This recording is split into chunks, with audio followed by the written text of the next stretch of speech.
আবারও স্প্যানিশ ফুটবলে ফিরছেন ক্রিস্টিয়ানো রোনালদো, তবে ফুটবলার হিসেবে নয়, ক্লাব মালিক হয়ে। স্পেনের ক্লাব আলমেরিয়ায় 25% অংশীদারিত্ব কিনেছেন তিনি।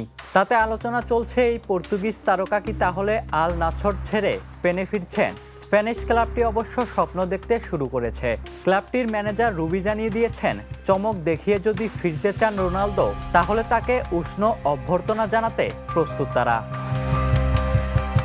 রোনালদোকে ক্লাবটিতে খেলার আমন্ত্রণ জানিয়ে রুবি বলেন, সে যদি এখানে খেলে সেটা হবে অসাধারণ এবং চমৎকার, কিন্তু এটা তার উপর নির্ভর করছে।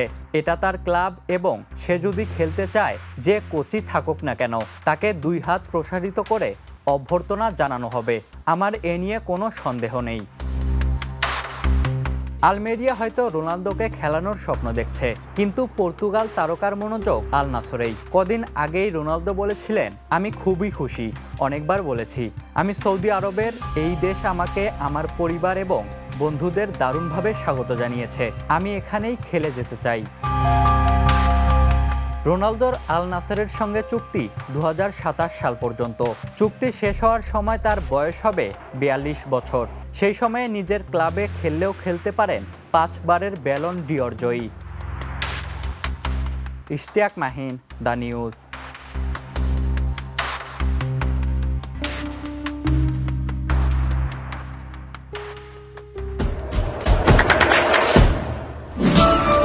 দেশে দেশে সবার সাথে দ্য নিউজ।